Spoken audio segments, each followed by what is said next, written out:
দেশের মানুষ অনেক প্রত্যাশা নিয়ে বিএনপির দিকে তাকিয়ে আছে। দলের নেতাকর্মীদের ধৈর্য ধরে তাদের পাশে দাঁড়ানোর নির্দেশ দিয়েছেন বিএনপির চেয়ারম্যান ও প্রধানমন্ত্রী তারেক রহমান।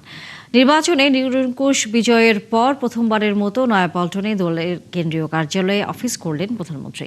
এ সময় নেতাকর্মীদের মধ্যে বাঁধভাঙা উচ্ছ্বাস দেখা যায়। শফিকুল হকের প্রতিবেদন। সবশেষ ডিসেম্বরে যখন নয়াপল্টনের কেন্দ্রীয় কার্যালয়ে তারেক রহমান এসেছিলেন, তখন দলের ভারপ্রাপ্ত চেয়ারম্যানের দায়িত্বে ছিলেন তিনি। দলের চেয়ারম্যানের দায়িত্ব গ্রহণ আর নির্বাচনে ভূমিধস বিজয়ে সরকার গঠনের পর প্রধানমন্ত্রী হিসেবে শপথ নিয়ে ফের কেন্দ্রীয় কার্যালয়ে তারেক রহমান। কার্যালয়ে সরকারের মন্ত্রী, প্রতিমন্ত্রী এবং সংসদ সদস্য সহ দলের সিনিয়র নেতাদের সাথে বৈঠক করেন তারেক রহমান। প্রায় 1.5 ঘন্টার বৈঠক শেষে কার্যালয়ের বারান্দায় দাঁড়িয়ে কথা বলেন বিএনপি প্রধান।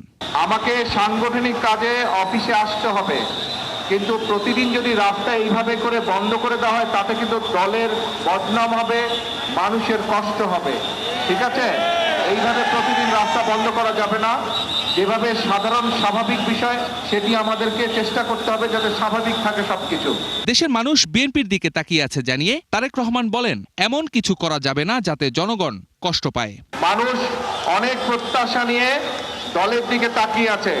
আমাদেরকে ধৈর্য ধরতে হবে, আমাদেরকে আইন শৃঙ্খলার ভিতরে থাকতে হবে এবং আমাদেরকে মানুষের পাশে দাঁড়াতে হবে। মানুষের সমস্যা হয়, কষ্ট হয়, অসুবিধা হয়, সেই জিনিসগুলো করা যাবে না। একই সাথে অনেক সমস্যা আছে দেশে, মানুষকে বোঝাতে হবে, মানুষকে পাশে দাঁড়াতে হবে, মানুষকে ধৈর্য ধারণ করানো শেখাতে হবে বা ধৈর্য ধারণের সহযোগিতা করতে হবে মানুষকে। সরকারের দায়িত্ব পালনের পাশাপাশি দলের সাংগঠনিক কার্যক্রম পরিচালনায় নিয়মিত কেন্দ্রীয় অফিসে আসার কথাও জানান প্রধানমন্ত্রী। আমি আসলে আপনারা যদি এরকম করেন, এলাকার মানুষের সমস্যা হবে। এই দিক থেকে বহু হাজার হাজার মানুষ যাওয়া আসা করে, তাদের সমস্যা হবে। কাজে আমরা নিশ্চয়ই দেশের মানুষের সমস্যার কারণ হতে চাই না, তাই তো নাকি? হতে চাই না, হতে চায় না। কিন্তু প্রত্যেকটা নেতাকর্মীকে এই ব্যাপারে সচেতন থাকতে হবে, সতর্ক থাকতে হবে।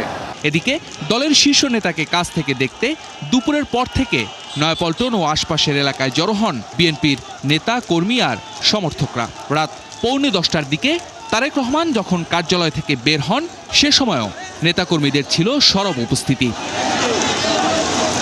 শফিকুল হক, 71, ঢাকা।